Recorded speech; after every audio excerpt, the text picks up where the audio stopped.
ॐ नमो अरिहन्ताणम् ॐ नमो सर्वसिद्धाणम्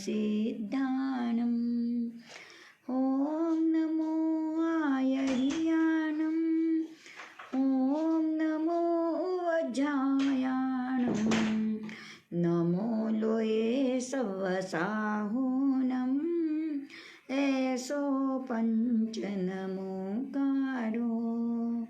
सर्वपापनाशनो मङ्गलानं च सर्वेसिं परमं हवै मङ्गलं परमं हवै मङ्गलम्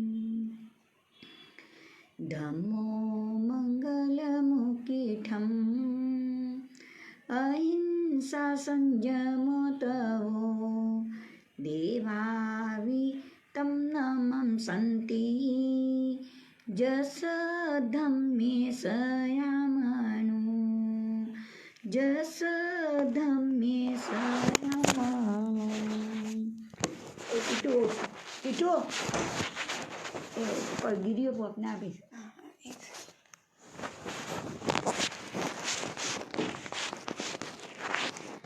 सर्वप्रथम प्रभु महावीर को कोटिश वंदन। उन्हीं की आज्ञा में विचरण करने वाले चारित्र आत्माओं को सत सत वंदन। आदरणीय सुश्रावक श्राविकाएं, जय जिनेन्द्र। लॉकडाउन की इस अवस्था को ध्यान में रखते हुए धर्म की चर्चा, धर्म के स्वरूप को समझ सकें, यही लक्ष्य बना करके जो क्लासें शुरू हुई है, लगभग 15-20 दिनों के करीब से जो क्लास चल रही है, उसमें सद्गृहस्थ के स्वरूप को हम लेकर के चल रहे हैं। सद्गृहस्थ अपने जीवन में किस प्रकार से रहें, कैसे अपने जीवन को जिए, उसकी चर्चा करते हुए हमने कर्म की स्वरूप को समझने का प्रयास किया। कर्म प्रकृति का स्वरूप, जो भगवान महावीर की अंतिम देशना अपृष्ठवागरण के रूप के अंदर जो उत्तराध्ययन सूत्र है, उस सूत्र के 33वें अध्ययन के माध्यम को लेकर के कर्म प्रकृति यानी कर्म का स्वभाव क्या है, किस प्रकार से है, उसको हमने समझने का प्रयास किया। ज्ञानावर्णीय, दर्शनावर्णीय, वेदनीय, मोहनीय क्रम से समझते जा रहे हैं। जितना चर्चा का विषय बन रहा है, उतनी समझ बढ़ती जाए, इसी लक्ष्य को लेकर के हम मोहनीय कर्म का कल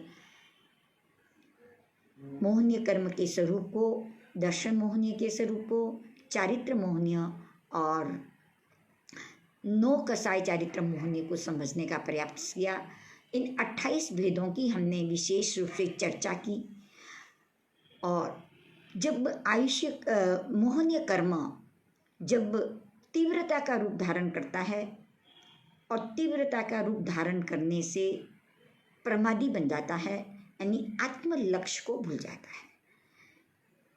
चाहे वह सम्यक्त अवस्था में है, चाहे वो श्रावकत्व अवस्था में है, चाहे वह साधुत्व अवस्था के अंदर है, उस समय में कभी कभी ऐसी स्थिति बनती है कि कसायों की तीव्रता होने से पुनः वह उस साधुत्व को छोड़ करके नीचे की ओर, श्रावकत्व को छोड़ के नीचे की ओर और सम्यक्त्व को छोड़कर नीचे की ओर पतन मार्ग की ओर चला जाता है। इस प्रकार से ये कषाय तीव्रता होने पर पतन की ओर और मंद होते हैं तो पुनः क्षयोपशम आदि स्थिति बनने से उत्थान की ओर ले जाते हैं। तो ये मोहनीय कर्म जो है वो प्रमाद अवस्था वाला है। आत्मा के स्वरूप को, आत्मा के भान को स्वयं आत्मा के भान से अलग हो जाता है, वह है मोहनीय कर्म। उस प्रमाद अवस्था के अंदर आयुष्य कर्म का बंध होता है। यानी आयुष्य कर्म का बंध प्रमाद अवस्था में ही होता है, अप्रमद अवस्था में आयुष्य कर्म नहीं बंधता है।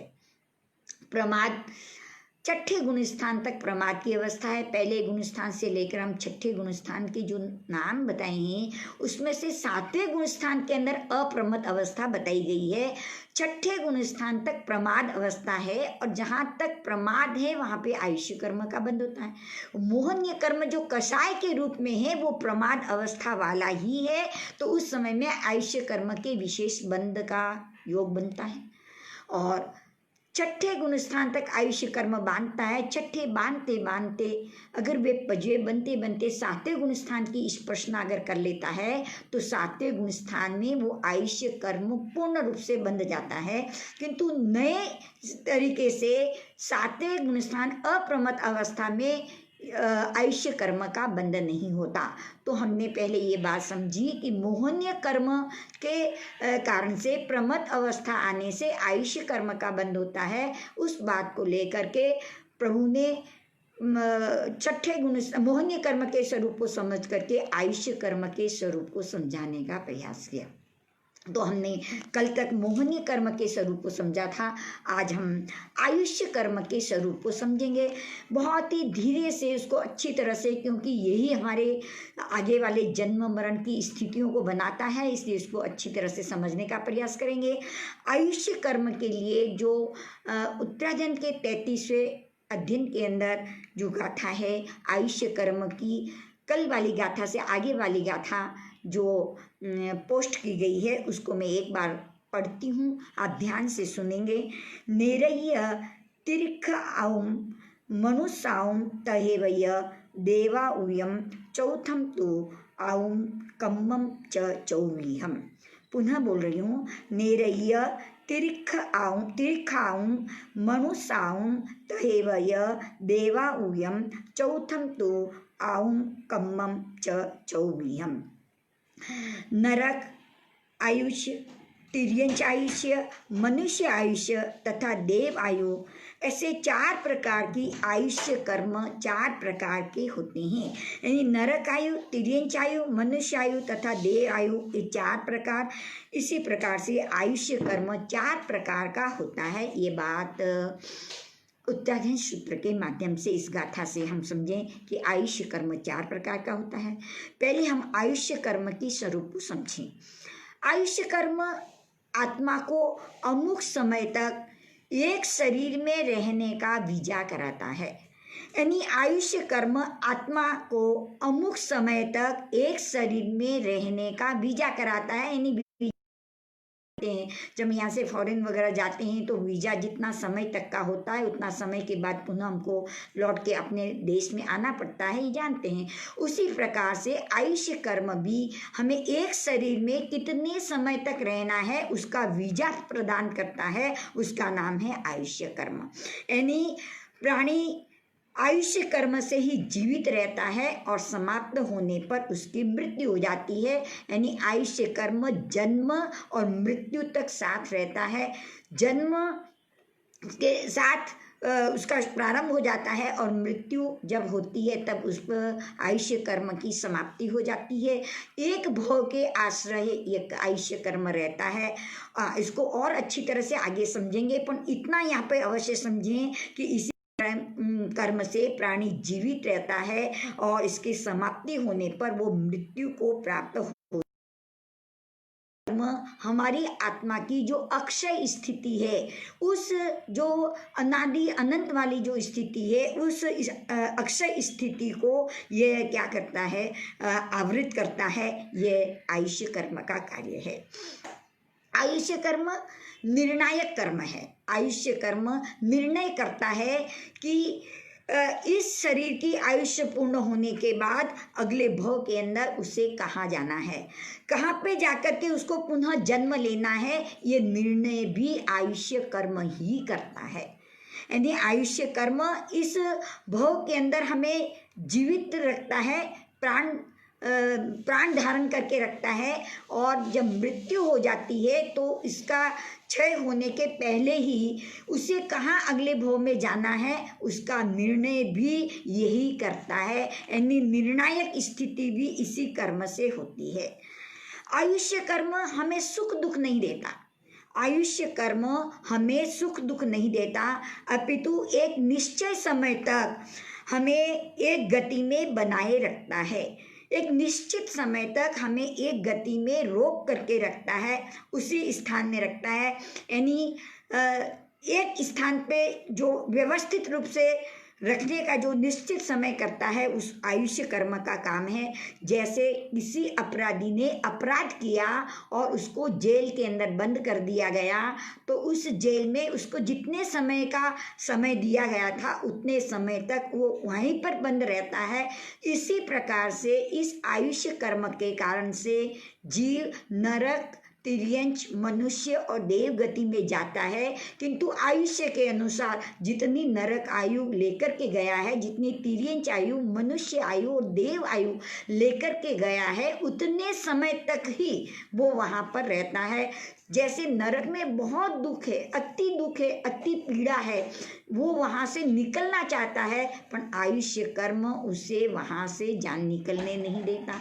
जब आयुष्य पूर्ण होता है तो वो कुछ कहे या नहीं कहे, वहाँ से उसको निकाल देता है। देवलोक में बहुत सुख है, भौतिक सुख इतने हैं, उन सुखों में वो बड़े आनंदित से वहाँ की रिद्धियाँ आदि प्राप्त करके बड़े आनंद से रहता है और वहीं रहना चाहता है, किंतु आयुष्य पूर्ण होते ही वो आयुष्य कर्म उसे वहाँ से निकाल देता है।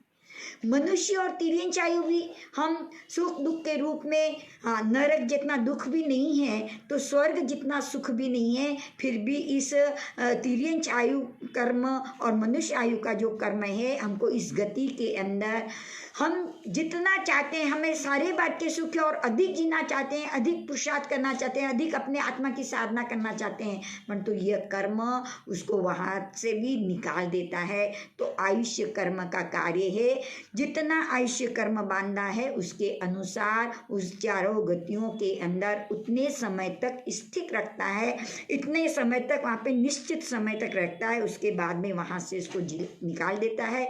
इसीलिए इसको बंदी गृह की उपमा दी गई है। जिस बंदी को उस बंदी गृह में डाल दिया जाता है, समय के अनुसार निकाल दिया जाता है। ये सारा काम जो है वो आयुष्य कर्म का काम है, अर्थात ये एक शरीर में हमें रोक के रखता है, उस रूप में हमको जीवित रखता है और आयुष्य के क्षय होते ही हमको वो रूप का त्याग करना पड़ता है। ये एक वीजा के समान है, ये निर्णायक कर्म है, अगली गति में कहाँ जाना है उसका निर्णय भी आयुष्य कर्म ही करता है। सुख दुख नहीं देता, किंतु उस गति के अंदर सुख दुख की अनुभूति जो होती है वो हमारे वेदनीय कर्म आदि से होती है, किंतु उस अवस्था तक निश्चित समय तक वहाँ रोक करके रखता है, उसका नाम आयुष्य कर्म है। आयुष्य कर्म मरण मृत्यु भी कहते हैं। एक शरीर को छोड़ के दूसरे शरीर में जाना, एक अवस्थाओं को छोड़ के दूसरे अवस्थाओं में जाना, ये भी इसी का ही कार्य है। हमेशा नई नई अवस्थाएं पैदा करता है, ये भी आयुष्य कर्म का ही कारण है। जो जो आयुष्य कर्म पूर्ण होता जाता है, जो जो नई अवस्था मिलती है, और पूर्व में बंधे हुए जो हमारे आयुष्य कर्म हैं वे दलित थोड़े थोड़े रूप में प्रति समय हमारी आत्मा से अलग होते हैं, क्योंकि कहते हैं कि जो आठों ही कर्म हैं वे प्रति समय हमारी आत्मा से निर्जरा करके, यानी उसका अनुभव करा के निर्जरित होते हैं। तो आयुष्य कर्म के दलित भी प्रति समय हमारी आत्मा से अलग होते रहते हैं, भोग करके वे हमारी आत्मा से क्षय हो जाते हैं। इसलिए आयुष्य कर्म प्रति क्षण हमको मृत्यु की ओर ले जाता है, जन्म से मृत्यु की ओर तक ले जाता है। इस प्रकार से यह हमारा जो आयुष्य कर्म है वह आयुष्य कर्म के स्वरूप को हमने समझा। अब हम आयुष्य कर्म के किस पर निर्धारित है ये थोड़ा सा चिंतन करेंगे। आयुष्य कर्म जो है वो कर्म दलिकों दलीक ही। आयुष्य कर्म जो बहुत सारे लोगों के मन के अंदर ये चिंतन चलता है कि आयुष्य कर्म वर्ष के अनुसार है, महीनों के अनुसार होता है, पल्योपम के अनुसार होता है, सागरोपम के अनुसार होता है। ये उसकी एक काल मर्यादाएं हैं, परंतु आयुष्य कर्म जो है वो वर्षों से, महीनों से, सागरोपम से जो आयुष्य कर्म की जो स्थितियां बताते हैं उसके अनुसार वो नहीं है। आयुष्य कर्म तो एक मिट्टी है, एक रज है, एक दलीक है। जैसे दूसरे सारे कर्मों के दलीक होते हैं, उसी प्रकार से आयुष्य कर्म के भी दलीक होते हैं। वे आयुष्य कर्म के दलीक हमारी आत्मा पर जब चिपक जाते हैं, और जब चिपक जाते हैं तो वे जब निकलते हैं, जब पूर्ण रूप से निकलते हैं तो आयुष्य कर्म क्या हो जाता है, पूर्ण हो जाता है। इसी प्रकार ये आयुष्य कर्म के दलीकों पर निर्भर है। ये पहले जरूर चिंतन कर देना। ये नहीं कि इतना समय, इतने वर्ष हो गए, इतने महीने हो गए, या इतने पल्योपम, इतने सागरोपम, ये आयुष्य कर्म का निर्धारण इस पर नहीं होता। आयुष्य कर्म का निर्धारण तो मात्र उसके दलीकों पे होता है। वो आयुष्य कर्म के दलीक, जैसे चूरमे के लड्डू के छोटे छोटे छोटे छोटे अणु होते हैं, वैसे आयुष्य कर्म के दलीक, सभी कर्मों के दलीक ऐसे ही होते हैं। वे दलीक आकर के हमारे आत्मा पर चिपक जाते हैं, और वे जब चिपकते हैं और प्रति समय निकलते जाते हैं, जब वे पूरे के पूरे निकल जाते हैं तो आयुष्य पूर्ण हो जाता है। तो आयुष्य कर्म पे सबसे पहले ये चिंतन करेंगे, ये वर्ष, माह, पल्योपम, सागरोपम पर आधारित नहीं है। ये तो कर्म पुद्गलों पे, कर्म दलीकों पर ही निर्भर हैं। इतना समझ में आने के बाद हम आयुष्य कर्म के दलीक जो हैं, वे दलीक दो अवस्थाओं में निकाल सकते हैं, क्योंकि उसको भोगना, उसको निकालना हमारे हाथ के अंदर है।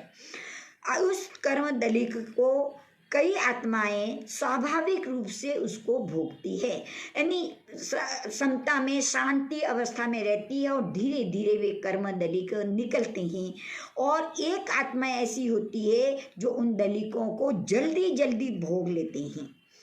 जल्दी जल्दी भोग लेना या स्वाभाविक रूप से भोगना, ये दोनों ही करने में हम स्वतंत्र है। स्वाभाविक रूप से भोगना है तो शांति से अपने आप को, अपने जीवन को जीना है, और जल्दी भोगना है तो हमारी वृत्तियों के अंदर विकृतियां होती है, कसाय आते हैं, विषय वासनाएं होती है, इंद्रियों के विषय के अंदर जुड़ते हैं। ये जो सारी क्रिया से हमारे अंदर जो तीव्रता आती है, तो कर्म दलीक भी जल्दी जल्दी से भोग लिए जाते हैं। जैसे 10 किलो अनाज लेकर के आए और 10 किलो अनाज घर के अंदर रखा। कई लोग 10 किलो अनाज के, बड़ा परिवार होने से या मेहमान आ जाने से, ऐसी कोई व्यवस्थाएं हो जाने से जल्दी से उसका उपभोग करके जो 10 किलो अनाज था वो 2 दिनों में ही समाप्त हो जाता है, और 10 किलो अनाज 10 दिन में भी समाप्त होता है। अब जैसी जैसी व्यवस्था बनी उस अनुसार वो जो अनाज लाया था वो समाप्त हो जाता है।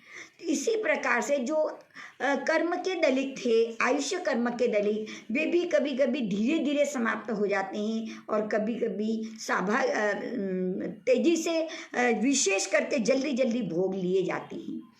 इसको दूसरे रूप से भी समझने का प्रयास करेंगे। जैसे आप सुबह उठ करके पानी छानते हो, मटका भरा हुआ है, और उस मटके के अंदर पानी हमको आज सुबह भरा है, कल सुबह तक पानी हमारे लिए बस होता है, किंतु अचानक ऐसा हुआ कि 10 मेहमान आ गए और भोजन बनाना है, और उस मटके के पानी का उपयोग किया गया, तो जो 24 घंटे चलने वाला था, मेहमान आ जाने से वो 12 घंटे में ही समाप्त हो गया। कभी मटके के पानी भरा है, और पानी भरते भरते हमने मटका रखा और थोड़ी सी टेढ़ आ गई, तो भी पानी उसमें से झब रहा है। जो 24 घंटे चलने वाला था वो 17-18 घंटे में भी समाप्त हो जाता है। कभी मटका रखते रखते थोड़ी बड़ी टेढ़ आ गई, पानी ज़्यादा निकलने लग गया, तो 12 घंटे में भी समाप्त हो जाता है। उससे भी ज़्यादा टेढ़ आ गई तो 6 घंटे में भी समाप्त हो जाता है। और कभी कभी वो रखते ही इतना बड़ा तेड़ आ जाती है या टूट जाता है तो सारा का सारा पानी क्या हो जाता है, निकल जाता है। अब देखो पानी तो पूरा भरा हुआ था, 24 घंटे भी चल सकता है, 12 घंटे भी है, 6 घंटे भी चल सकता है, या रखते भी फूट जाता है। पानी पूरा निकला है, चाहे वो 24 घंटे में पूरा हुआ, चाहे वो 12 घंटे में, 6 घंटे में, या रखते ही चला गया, इन सारी व्यवस्थाओं से सारी व्यवस्थाओं से पानी पूरा चला गया, समय अलग अलग अवस्था हुई। पानी पूरा निकल जाना ये है, पानी निकलना उसको कहते हैं आयुष्य कर्म के दलिक, जो हमारी आत्म प्रदेशों के साथ चिपके हुए हैं उनका पूरा निकलना, जल्दी निकलना, टाइम के अनुसार निकलना, जो स्वाभाविक रूप से होगा वो क्रमशः धीरे धीरे निकल जाएगा, और जो जल्दी निकलेगा वो इस प्रकार से निकलेगा। कभी कभी पेट्रोल भराते हैं हम, और पेट्रोल भरा करके 5 किलोमीटर तक गाड़ी चलने का पेट्रोल भराते हैं, और पेट्रोल भरा करके 5 किलोमीटर तक चलने की व्यवस्था बनी है।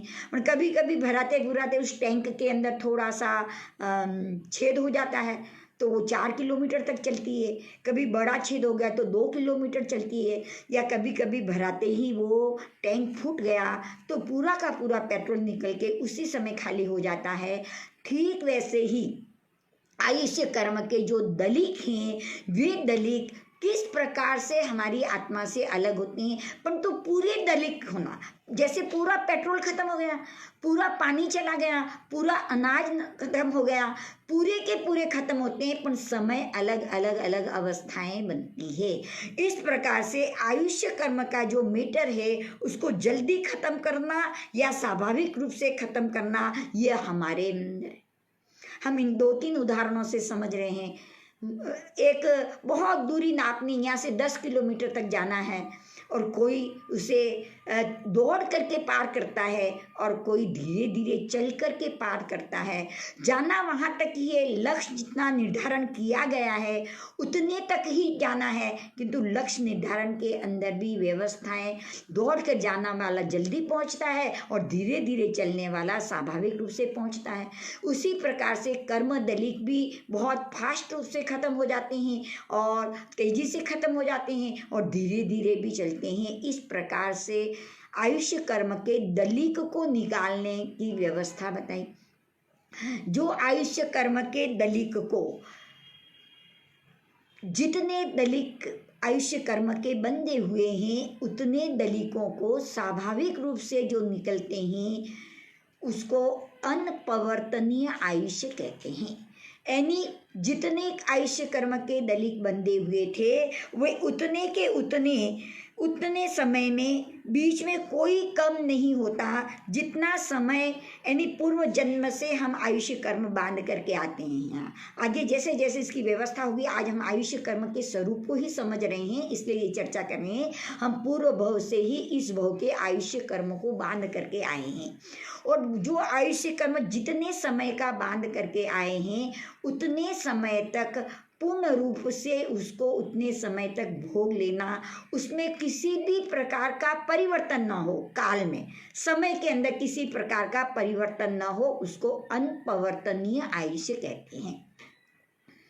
अनपवर्तनीय आयुष्य का काल के अंदर परिवर्तन नहीं होना। जैसे कोई 100 साल की उम्र लेकर के आया है, यानी जब आयुष्य कर्म के दलिक बंधे थे उस समय ये निर्णय हो चुका था कि ये आयुष्य कर्म के दलिक को निकालने में कम से कम 100 वर्ष लगेंगे। ये 100 वर्ष का जो निर्धारण हो चुका था, उस 100 वर्ष के निर्धारण तक वो समय तक पूरे कर्म आयुष्य दलिक के कर्म जो निकलते हैं उस आयुष्य को अनपवर्तनीय आयुष्य कहते हैं, यानी किसी प्रकार का परिवर्तन नहीं हुआ।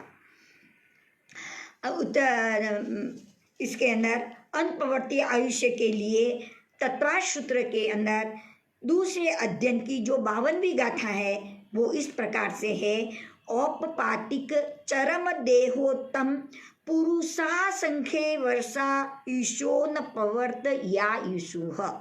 यानी जो सूत्र दिया है, मैं वापस सूत्र को बोल रही हूँ। औपपातिक चरम देहोत्तम पुरुषा संख्येय वर्षा ईशोन पवर्त या ईशुह, यानी औपातिक जन्म लेने वाले चरम शरीरी जीव, उत्तम पुरुष और असंख्यात वर्ष की आयुष्य वाले जीवों का जो आयुष्य होता है वो अनपवर्तनीय आयुष्य होता है।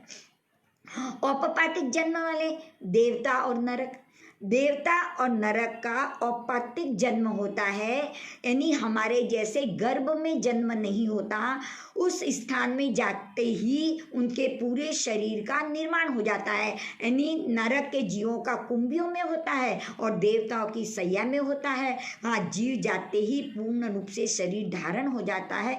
औपातिक यानी अचानक ऐसी स्थिति बन जाती है, उसको औपातिक जन्म कहते हैं। देवता और नरक का जन्म जो है वो औपातिक जन्म है। और चरम देह, उस अंतिम शरीर यानी औदारिक शरीर तो बार बार परिवर्तन होता है, किंतु औदारिक शरीर के साथ तेजस और कार्बन शरीर की भी पूर्णता हो जाना, यानी औदारिक और तेजस कार्बन तीनों शरीर का क्षय हो करके जब मोक्ष की ओर आगे बढ़ते हैं, मोक्ष जाते हैं, उस अंतिम शरीर का जो धारण किया हो उसको चरम शरीरी कहते हैं। तो चरम शरीरी का भी अनपवर्तनीय आयुष्य ही होता है, क्योंकि जितने कर्म दलिक हैं आयुष्य कर्म के, उनको पूरा समाप्त करके फिर जाना है, इसीलिए चरम देही वाले।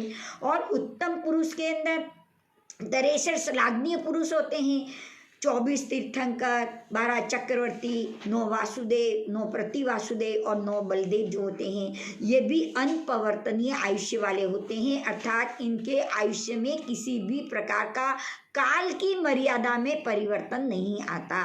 काल जितने समय का आयुष्य कर्म लेके आए हैं उतने समय का पूर्ण रूप से भोगते हैं।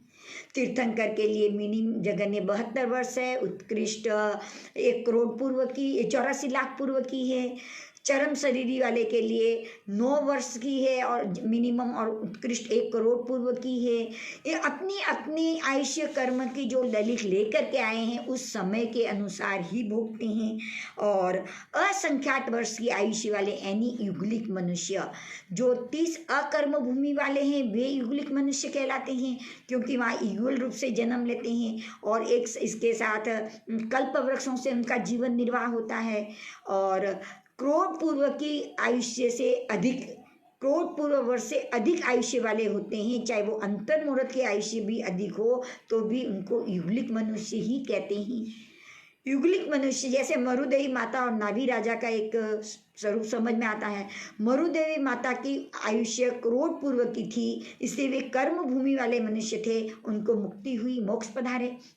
और नाभि राजा जो थे वे करोड़ पूर्व की आयुष्य से अंतर मुहूर्त अधिक थे, इसलिए वे युगलिक कहलाए। और युगलिक की आयुष्य देवलोक की होती है, इसलिए वे देवलोक में पधारे, मोक्ष नहीं गए जा पाए।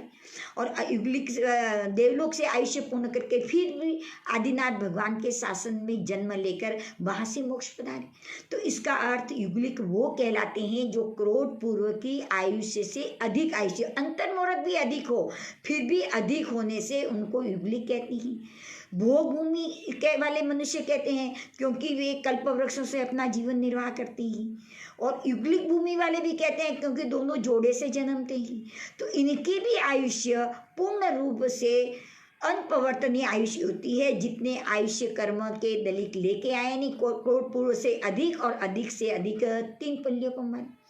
हमारे इस अवसर्पणी काल के अंदर पहले, दूसरे, तीसरे आर्य की बात, उत्सर्पणी काल में चौथे, पांचवें, छठे आर्य के समय में ये जो युगलिक होते हैं, और 56 अंतर्दीप वाले 30 अकर्म भूमि वाले जो ये युगलिक होते हैं, ये भी अनपवर्तनीय आयुष्य वाले होते हैं। इनके आयुष्य में किसी भी प्रकार का काल का परिवर्तन नहीं होता, इसलिए वे अनपवर्तनीय आयुष्य वाले कहलाते हैं। और दूसरी है अपवर्तनीय आयुष्य। जो आयुष्य लंबे समय तक भोगने योग्य है, उस आयुष्य कर्म के दलित को शीघ्र भोग लेना, यानी जो लंबे समय तक भोगने के आयुष्य कर्म के दलित हमारी आत्मा प्रदेशों के साथ बंधे हुए हैं, उनको शीघ्र भोग लेना, उसे अपवर्तनीय आयुष्य कहते हैं। यानी जो आयु समाप्त हो, जितने समय में समाप्त होने वाली है उसको पहले ही भोग लेना, उसे अकाल मृत्यु भी कहा जाता है, अकाल मरण भी कहा जाता है, पर यहाँ पे अपवर्तनीय आयुष्य वाले कहते हैं। जैसे 50 या 25 वर्ष की आयु अभी तक बाकी है, किंतु उसको अंतर मुहूर्त में ही भोग ली जाती है। अंतर मुहूर्त के अंदर ही वे आयुष्य कर्म के दलिक समाप्त हो जाते हैं। इस प्रकार से जो पहले समय के पहले ही आयुष्य कर्म के दलिक जिससे निकल जाते हैं वह अपवर्तनीय आयुष्य कहलाते हैं। इसके और उदाहरण से हम इसको समझेंगे, परंतु इतना जरूर समझें कि जो लंबे समय तक के आयुष्य है उसको कुछ पहले ही भोग करके, यानी थोड़े समय के अंदर 25 साल की उम्र को अंतर मुहूर्त में ही भोग के आयुष्य कर्म के दलिकों को निकाल देना, उसे अपवर्तनीय आयुष्य कहते हैं। जैसे आम के पेड़ पर केरी लगी हुई है, आम लगे हुए हैं और उन अभी तक पकने वाले हैं, समय है 15 दिनों के बाद भी आम पकने वाले हैं, किंतु उन्हीं आम को जो तोड़ करके घास के अंदर, गेहूं के अंदर, बोरी के अंदर कैसे भी उसको डाल करके जो 15 दिन के बाद पकने वाले हैं उनको 5 दिनों में ही पका लेना। यानी समय तो 15 दिन के बाद पकने का था, किंतु 5 दिनों में ही पका लिया और 5 दिनों में ही वे पक करके खाने योग्य बन गए।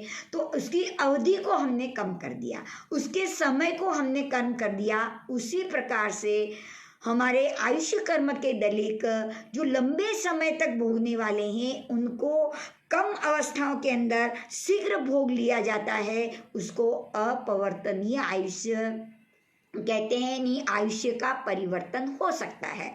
हाँ, आयुष्य कर्म अधिक नहीं, समय अधिक नहीं हो सकता, पर समय क्या हो सकता है, कम हो सकता है, उसको अपवर्तनीय आयुष्य कहते हैं। अपवर्तनीय आयुष्य कर्म भूमि वाले मनुष्यों को होती है। कर्म भूमि वाले मनुष्यों को दोनों प्रकार के आयुष्य कर्म बनते हैं, अपवर्तनीय वाले भी और अनपवर्तनीय वाले भी। अपवर्तनीय वाले शीघ्र भोग करके जो खत्म किए जाते हैं और अनपवर्तनीय समय के अनुसार जो भोग करके खत्म किए जाते हैं। ऐसे 2 प्रकार की आयुष्य का वर्णन हमारे आगमों में तत्व सूत्र के अंदर ये सारी चीजें बताई गई है। अनपवर्तनीय आयुष्य और अपवर्तनीय आयुष्य, ये दोनों काल से जुड़ी है, काल के अनुसार इनकी आयुष्य पूर्ण होती है।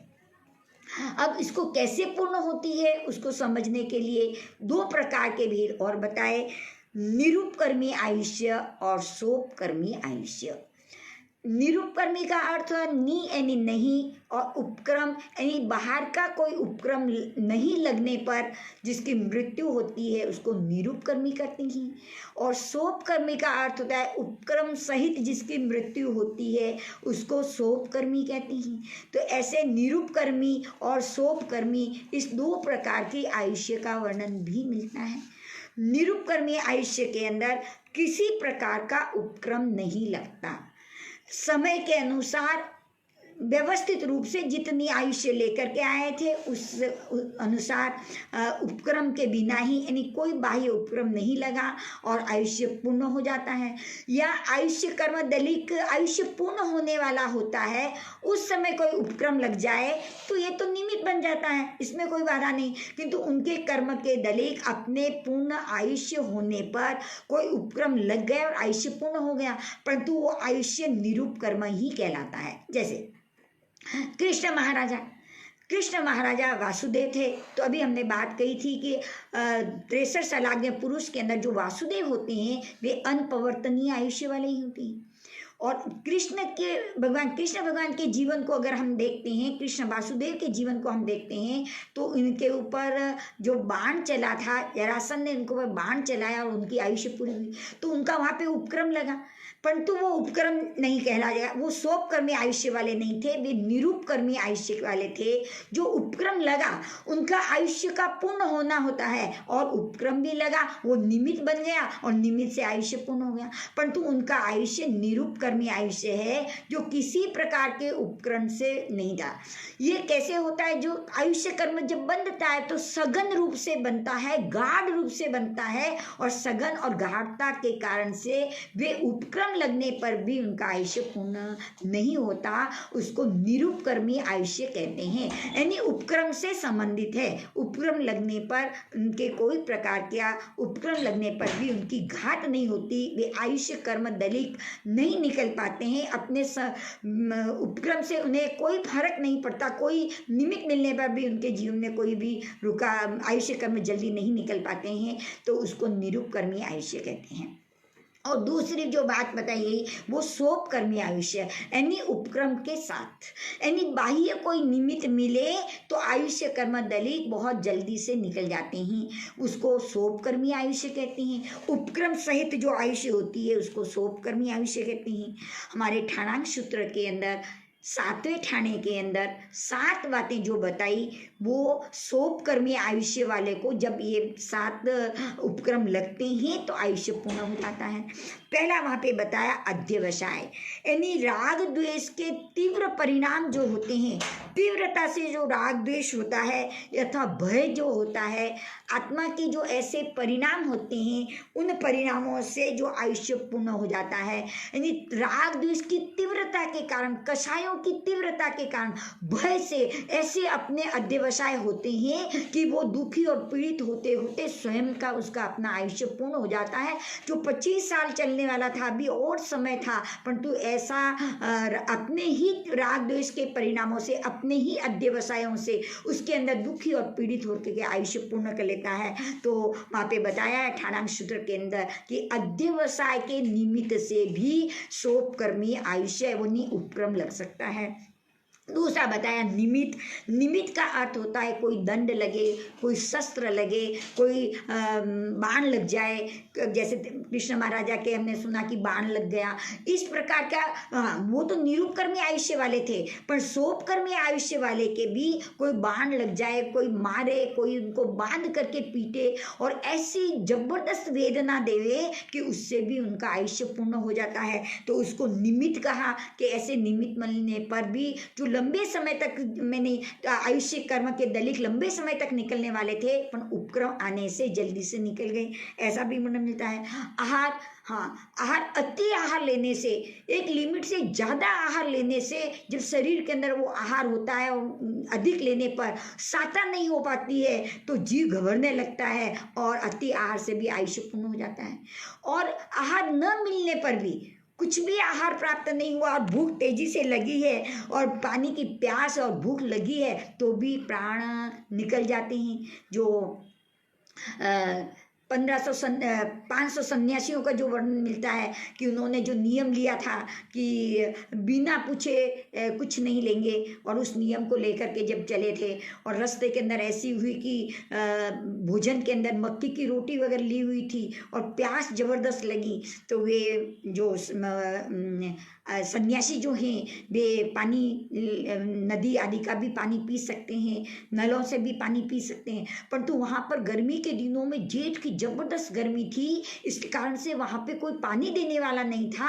किंतु वे नियम बड़े पक्के से लिया था कि पानी कोई देने वाला होगा तो हम ग्रहण करेंगे। अब वहाँ पर कोई नहीं था और ऐसी स्थिति बनी कि सब ने अपने प्राण त्याग दिए, यानी वहाँ पर सो गए उस गर्म रेती के अंदर और अब आयुष्य पूर्ण हो गया।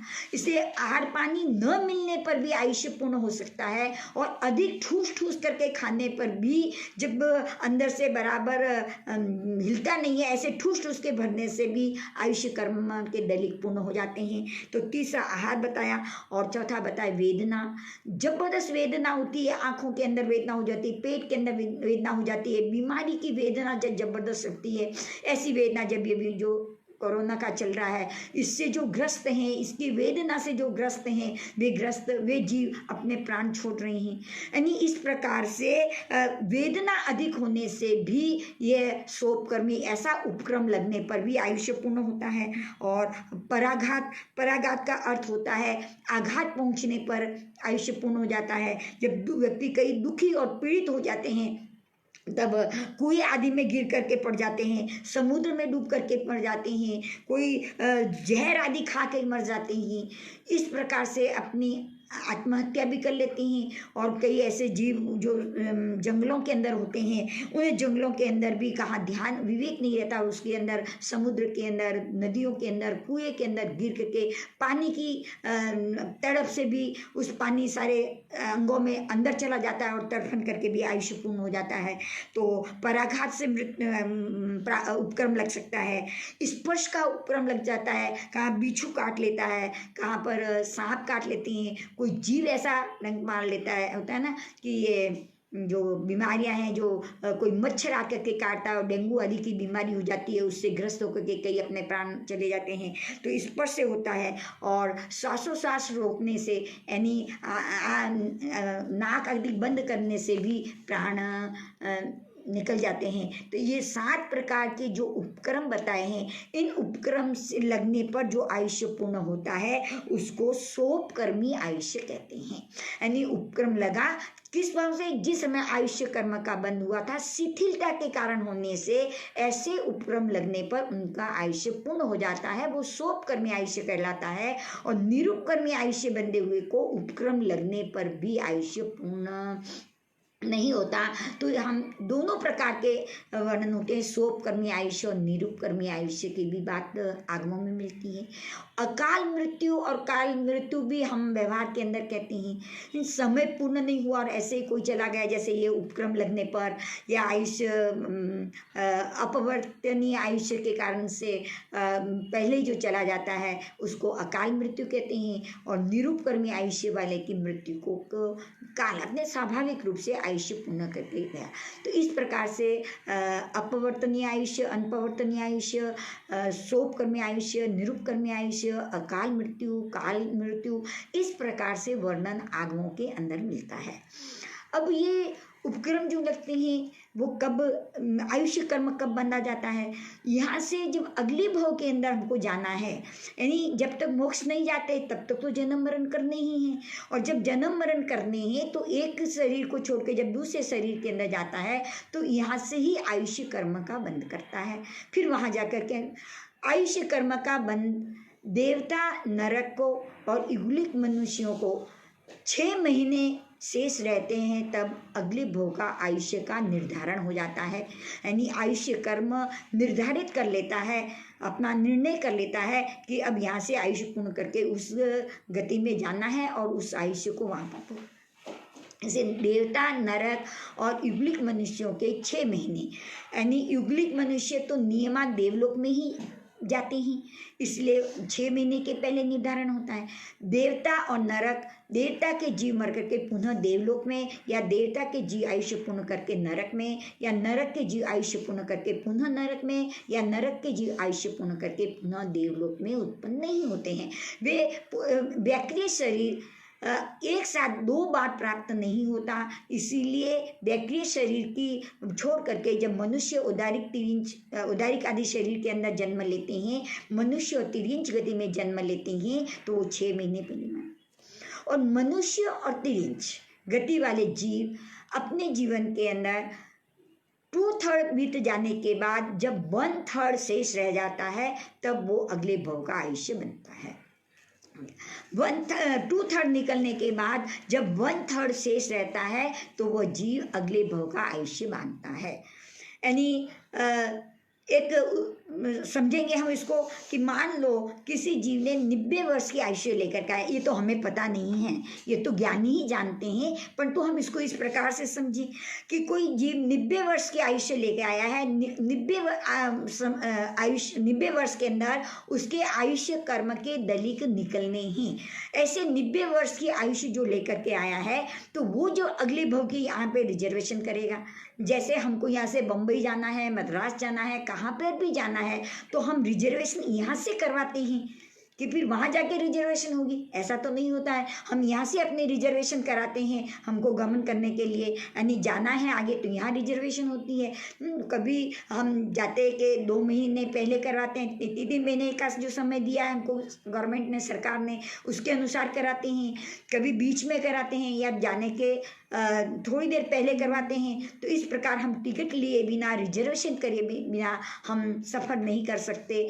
ठीक वैसे ही हम इस शरीर को छोड़ करके जब अगले शरीर के अंदर जाना है तो हमें आयुष्य कर्म का रिजर्वेशन कराना होता है। वो 2/3 भाग के अंदर होता है। तो मान लो किसी की 90 वर्ष की आयुष्य है तो वह 30 वर्ष के अंदर 60 वर्ष बीतने के बाद 30 वर्ष की आयुष्य में समय जब शेष रहेगा तो अगले भोग की रिजर्वेशन करा देता है। मान लो कि 30 वर्ष के अंदर भी उसकी रिजर्वेशन 60 साल बीतने के बाद 2 भाग बीतने के बाद 2/3 निकलने के बाद जब 1/3 शेष रहा तब उसका आयुष्य कर्म बंद नहीं हुआ। तो फिर वो 30 साल बाकी थे उसके वापस 2/3 कर दो, यानी 20 साल निकलने के बाद जब 10 वर्ष शेष रहते हैं तब अगले भव का रिजर्वेशन हो जाता है। तब भी नहीं हुआ तो उस 10 वर्ष के 2 भाग निकाल दो, लगभग 3 वर्ष और 1/3 भाग इतना समय शेष रह जाए तो यानी 3.25 साल लगभग समझे हम, इतने समय में अगले भव का आयुष्य कर्म का रिजर्वेशन होता है। जब भी नहीं हुआ तो कम से कम 396 डेज जब बाकी होते हैं तब वो अगले भव का आयुष्य कर्म का बंद करता है। उसका वापस 2/3 निकाल दो, 1/3 जब शेष रहता है तब अगले भव का आयुष्य कर्म बनता है। उस समय भी नहीं हुआ तो 396 डेज के वापस 2/3 निकाल दो, 1/3 शेष रहे तो 132 दिन बाकी रहते हैं, इतने डेज बाकी रहते हैं तब वो अगले भव का आयुष्य बंद करता है। मान लो 132 डेज के में भी आयुष्य कर्म बंद नहीं हुआ तो उसका वापस 2/3 निकाल दो, 1/3 शेष रहता है तब 44 डेज यानी 44 दिन बाकी रहते हैं तब वो आयुष्य कर्म को बंद करता है। उस समय में भी मान लो नहीं हुआ तो उसका वापस 2/3 कर दें तो 2/3 निकल जाए, 1/3 लगभग 15 वर्ष से कुछ कम ऐसे समय शेष रहते हैं तब वो अगले भव का आयुष्य बंद करता है। और उस समय भी नहीं हुआ तो वापस 1/3 यानी 2/3 10 वर्ष निकाल दो और 5 वर्ष की आयुष्य समय बाकी रहता है तब अगले भव का आयुष्य बंद करता है। इस प्रकार से वो 8 बार अगले भव के आयुष्य बंद कर सकता है। यानी पहली जो बात बताई गई कि जितना आयुष्य कर्म लेकर के आया है उसके 2/3 निकलने के बाद जब 1/3 शेष रहता है तो आयुष्य कर्म बंद होता है। इसी प्रकार से 2/3 निकालते निकालते 1/3 शेष रहने पर 8 बार इस प्रकार से स्थिति बनती है और वो आयुष्य कर्म बंधता है। बिना आयुष्य कर्म बंधे आगे नहीं जा सकता। और ये आयुष्य कर्म 8 अपकर्षण के द्वारा बनता है, यानी 8 बार बंधता है हमारे जीवन के अंदर। 8 अपकर्षण इस आयुष्य कर्म के बंध के कारण बनते हैं। जैसे 8 बार हमारे जीवन में ऐसा समय आता है, कितनी बार? 8 बार हमारे जीवन में ऐसा समय आता है कि हम तीसरे भाग शेष रहने पर आयुष्य कर्म का बंध करते हैं। जो पहले समझा था वो तो मैंने इस प्रकार से बताया था कि इन स्थितियों में आयुष्य कर्म का बंध होता है। ये बात समझे। इसी को हम अब दूसरी ओर से समझने का प्रयास करेंगे, उसको कहते हैं अपकर्षण। अपकर्षण का अर्थ होता है 8 समय हमारे जीवन में 8 बार अपकर्षण होता है। जैसे 90 साल की उम्र वाले ने 60 साल की उम्र के अंदर आयुष्य कर्म का बंद कर दिया। 60 साल बीतने के बाद 30 साल की उम्र शेष रही तब उसने अपने आयुष्य कर्म को बांध दिया। अब 30 साल के अंदर वापिस 2/3 जब होगा, 20 साल निकल गए तो 10 साल जो शेष रहे उस समय में जो पहले आयुष्य कर्म को बांधा था उस आयुष्य कर्म को पुनः बांधता है, यानी पुनः बांधता यानी पुनः उस कर्म को बांधते हैं। जैसे गांठ ढीली दी हुई है, उस गांठ को टाइट भी कर सकते हैं और ढीला भी कर सकते हैं। ठीक वैसे ही जो 8 अपकर्षण काल है, जो पहले आयुष्य कर्म को जो बांधा है उसको वापस उसके 2/3 भाग के अंदर पुनः आयुष्य कर्म का बंध होता है। उस समय के हमारे परिणाम कैसे हैं?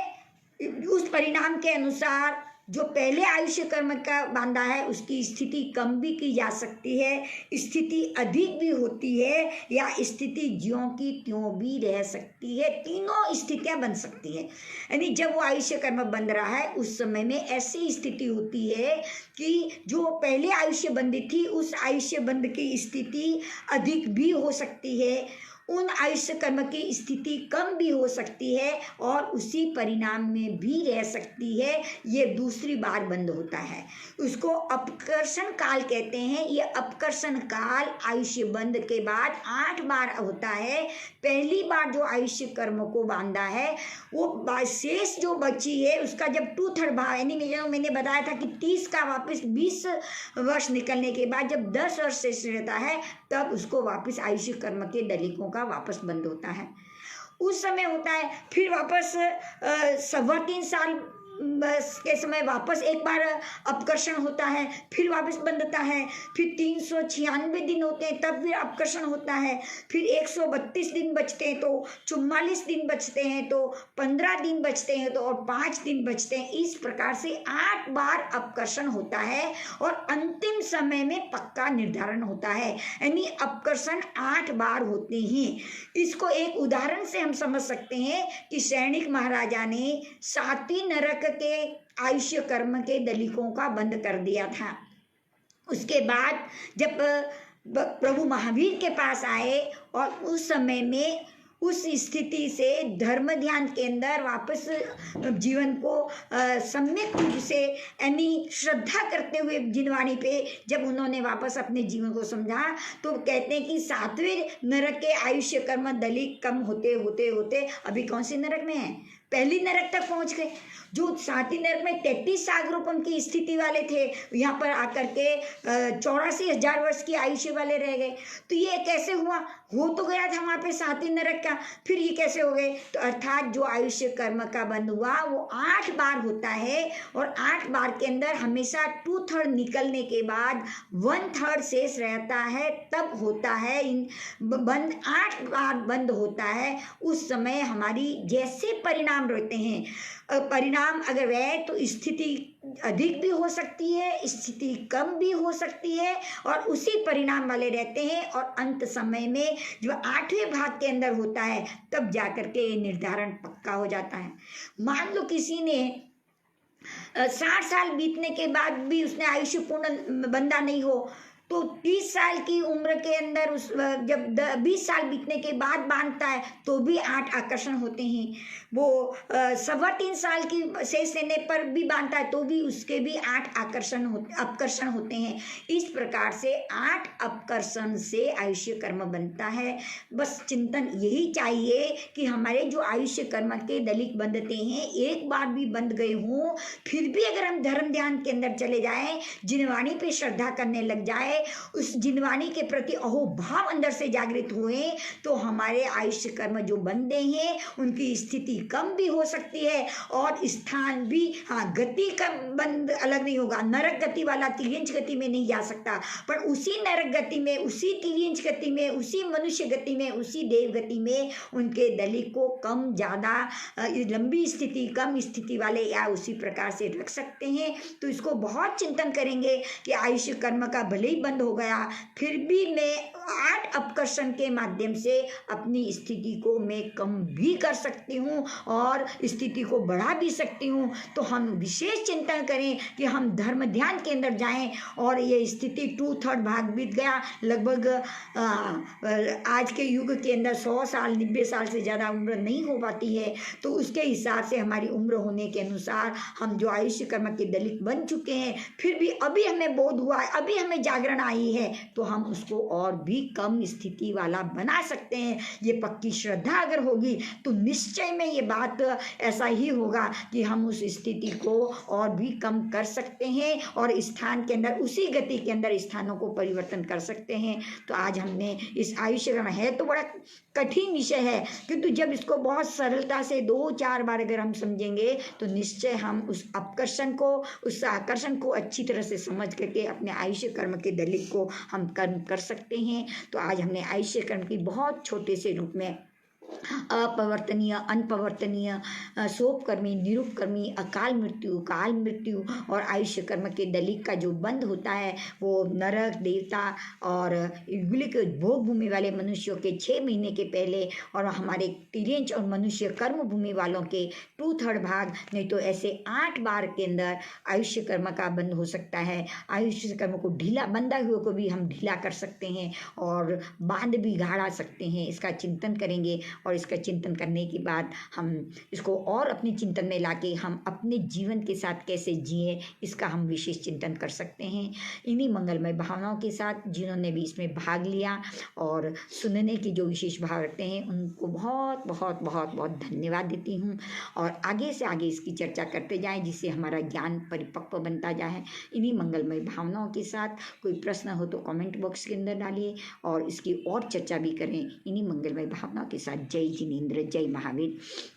गुरुदेव की आज्ञा से मंगल पाठ।